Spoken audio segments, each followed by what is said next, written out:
tayo? Meron. Ano? Sino? So excited. Pagtanong, ito po yung Manila House BGC. Dumating na si Kylie. Baka sa likod sila naman. Sa likod na. Guys, dito daw.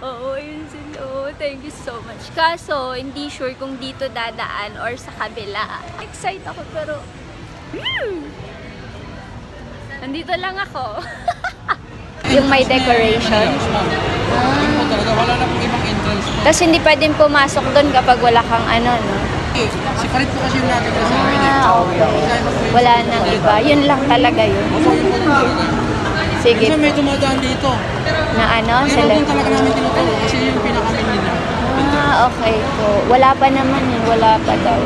So, abangan ko na lang ba? Depende po ma'am kung doon po mag-drop kasi karamihan dito.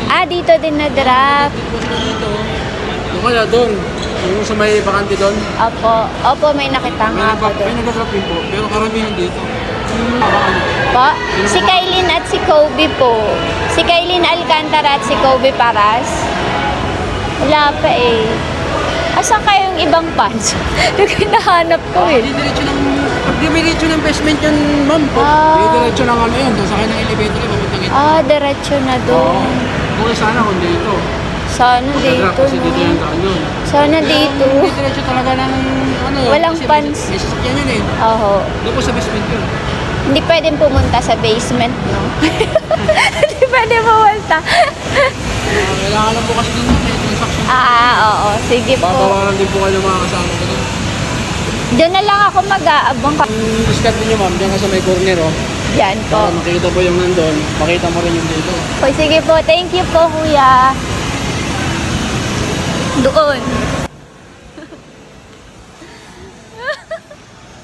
Di ba bonggacious si kuya? Doon daw nagbababa ng mga artista kapag may guest sila dyan sa building. Tapos tinuruan niya pa ako, doon daw ako sa corner maghintay para kita ko both sides. So, 8 PM na halos yan eh. Wala pa rin. Hindi ko pa rin nababalitaan kung nakaakyat na si Kailin. Tapos walang update sa Instagram ng Zalora at sa daddy niya. So, nakita ko din yung mag-aama ko dito sa park. Isang oras na silang nakatambay dyan. Oh my God, sobrang naawa ako. Pero gusto ko talagang makita si Kobe at Kailin. Thankful naman ako kay Bebe. Ayan, bumalik na ako dun sa place. Sabi nung isang guard, ito lang daw yung entrance papuntang Manila House. So, dito ako nag-stay at nakita ko nga itong si Kuya. Hindi ako pwedeng pumasok doon. Kailangan ko lang dyan eh. May kasama. May access. Kasi hindi ako napili sa Instagram ng Zalora eh. Member lang po nakakapasok. Member lang. Hindi, sa basement bawal. Ay, saan pa ba yung ano? Sa taas pa ba gaganapin? Sa taas po eh. Hindi. Ano lang po yun, lobby. Entrance lang. Hindi ko pumasok. Wala kang idea Alas kung 7. nag-start na. 7 PM daw. Doon po ako galing sa taas eh. May event Wala? po doon. May event na. Dami pong gis eh. Hindi ko po sila nakita dalawa eh. Baka nandun lang po yun. Nag-aabang ako dito kanina pa. Siyempre. Baka sa basement dumaan po yun. Baka nga Pag marami. sa basement kasi diretso sa 8th floor. Pag dito sila nadaan. Dalawa lang po yun eh. Basement tsaka dito lang po. Daanan. Hindi pa naman pakita. Tayo mo nga, pag-uwi, ayoko na oras pa sa event niya. Anong oras kaya? Walang nakalagay.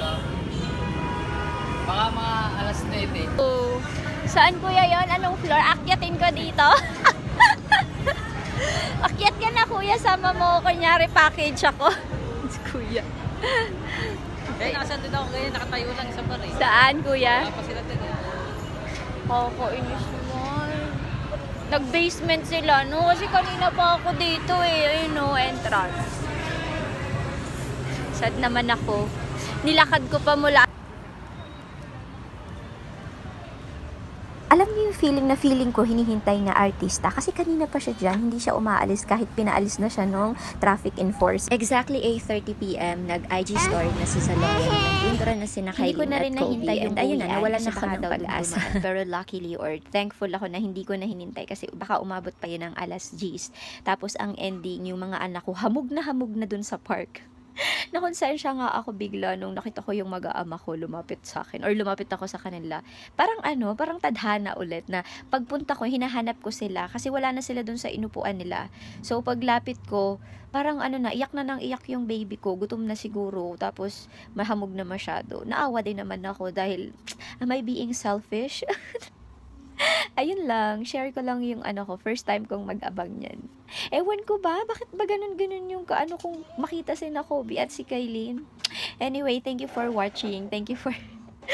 Salamat sa pagsama sa video ko. Have a nice day. Bye!